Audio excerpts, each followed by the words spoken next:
ช่างคม Power Sing สวัสดีเพื่อนเช่นเคยนะครับก็วันนี้อยู่กับช่างคม Power Sing อีกแล้วนะครับก็วันนี้มารีวิวเจ้าตัวดอกลำโพงนะครับ Subwoofer 6.5 นิ้วตัวนี้ครับก็มันออกมาหลายเดือนแล้วแหละแต่ช่างคมก็เพิ่งจะได้นำมาลองรีวิวนะครับดูนะครับให้เพื่อนๆดูนะครับว่าเป็นอย่างไรบ้างนะครับผมก็ก่อนจะเข้าเนื้อหากันเรามาดูว่าเจ้าตัวเนี้ยเป็นลำโพงอะไรยี่ห้ออะไรนะครับมาจากไหนนะครับ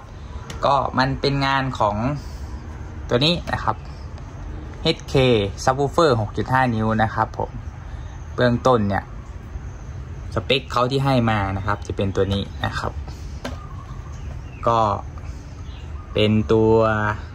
ไซส์ดอกหน้ากว้างนะครับหน้ากว้าง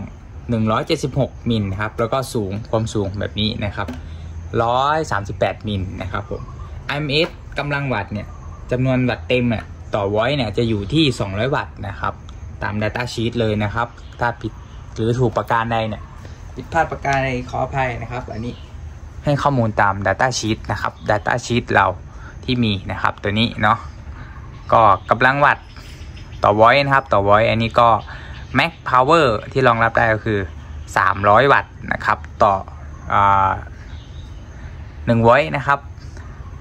โอเคนะครับแล้วก็เป็นค่าของโอห์มต่อโวลต์จะอยู่ที่4 โอห์มนะครับตาม Data Sheet จะอยู่ที่4 โอห์มเนาะแล้วก็เป็นคอยเสียงแบบคู่นะครับ Segment นะครับอยู่ที่130/40 มิลนะครับแม่เหล็กกว้าง130หนา40จำนวน2 ก้อนแบบนี้นะครับหนา40นะครับหนา40กว้าง130นะครับเพื่อนๆแล้วก็ขนาดของตู้ความกว้างของรูเจาะตรงนี้นะครับจะอยู่ที่153 มิลนะครับรูเจาะสำหรับตู้ที่เจาะใส่นะครับเพื่อนๆเนาะก็จะอยู่ที่153 มิลนะครับความถี่นะครับที่ทำความถี่ได้ต่ำสุดอยู่ที่48 Hz นะครับถือว่าทำได้ดีนะครับเสียงเบสลงต่ำได้อยู่นะครับโอเคน้ำหนักประมาณ 3.8 กิโลนะครับความเร็วเสียงอยู่ที่77 เดซิเบลนั่นเองนะครับอันนี้คือข้อมูลพื้นฐานของเจ้าตัวดอกลำโพงนะครับคราวนี้เรามาดูมิติงานจริงกันนะครับสำหรับจากข้อมูลของเจ้าตัว Data Sheet ที่เขาให้มาตรงนี้นะครับตรงนี้เนาะก็รูปลักษณ์นะครับโครงเหลืองเนาะโครงเหลืองขอบโดนัทนะครับแล้วก็แม่เหล็ก2 ชั้นตูดดำอันนี้ก็ตรงสเปคนะครับตรงสเปคอันนี้ร้านใน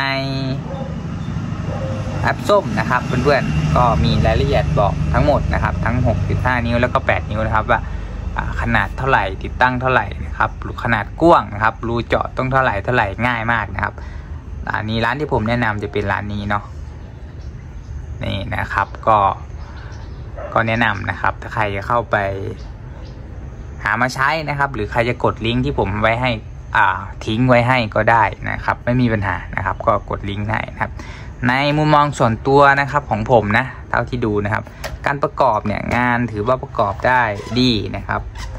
ดีมากเลยนะครับโครงหล่ออย่างดีอลูมิเนียมแข็งนะครับค่อนข้างที่จะหนาแล้วก็มีน้ำหนักนะครับผมสไปเดอร์ก็ถือว่าทำมาได้ดีนะครับในส่วนของแม่เหล็กก็เต็มดีนะครับเต็มไม่มีบิดนะครับมาดูตูดด้านหลังกันบ้างสีดำเหมือนในรีวิวเลยนะครับผมรีวิวมาในรีวิวที่เขาโฆษณาไว้นะครับก็รูยึดน็อตนะครับมีทั้งหมด1 2 3 4 5 6 7 8 รูนะครับขอบโฟมนะครับนุ่มๆไม่แข็งมากนะครับไม่ถือว่าแข็งมากนะครับก็เสียงเดี๋ยวเสียงยังไม่ได้ไปลองนะครับเดี๋ยวน่าจะลองอีกทีหนึ่งละกันนะครับผมตัวยึดเทอร์มินอลยึดสายลำโพงนะครับเป็นวัสดุที่ค่อนข้างจะดีและสมบูรณ์นะครับผมการประกอบได้ดีมากนะครับเนี่ยอันนี้เป็นความคิดของช่างคมPower Singส่วนตัวนะครับอาจจะไม่ตรงกับท่านอื่นก็คงจะไม่ว่ากันนะครับผมรูปลักษณ์นี่ถือว่าสวยมากเลยเอาไปลงตู้บลูทูธกับแทกข้างหรือว่า แบรนด์พาร์ทเนี่ยผมว่าแจ่มเลยแหละระบบเสียงเนี่ยไม่ต้องพูดถึงนะครับถ้าบอกว่าแบรนด์ HK เนี่ยเขาทำถึงอยู่แล้วนะครับตั้งแต่โครงปั๊มมาแล้วอันนี้เป็นโครงหล่อนะครับก็สเปคนี้ก็จะมีในตัว8นิ้วด้วยนะครับตัวนี้เป็นตัว 6.5 นิ้วตัว8นิ้วก็น่าเล่นนะครับเพื่อนๆตัว8นิ้วมันจะทรงนี้เลยนะครับทรงเดียวกันนะทรงเดียวกันเห็นไหมอันนี้ 6.5 นิ้วนี่8นิ้วก็มันจะอยู่ที่ขนาดที่มันใหญ่ขึ้นแล้วก็ตัว8นิ้วเนี่ยรองรับกำลังวัตต์เยอะขึ้นนะครับ8นิ้วจะเป็น4 บวก 4 โอห์มนะครับไว้ละ4โอห์มนะครับ300 บวก 300 วัตต์นะครับก็คือจบที่เริ่มต้นที่เจ้าตัวแอมจิ๋วที่600 วัตต์ตัว ZK 3002นั่นเองนะครับถ้าจะให้ขับสุดกว่านี้ก็คือใช้ตัว ZK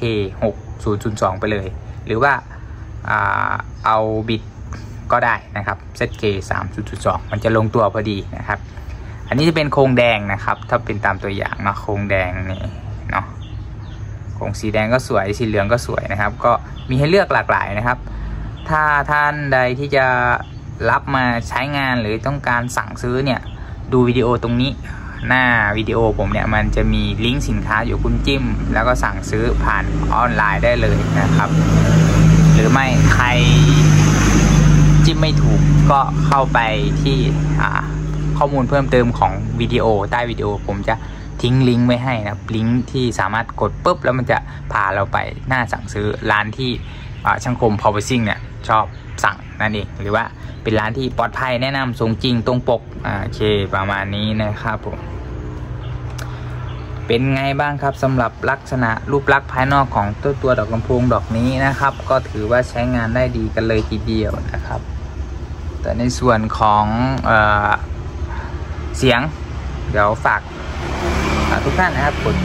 ติดตามช่างคม Powersing ไว้ก่อนนะครับเดี๋ยวคลิปหน้าเราไปเทสเสียงกันนะครับเดี๋ยวเทสเสียงคลิปนี้เทสเสียงเจ้าตัวนี้โดยใช้ตัวแอมแยกซับแล้วกัน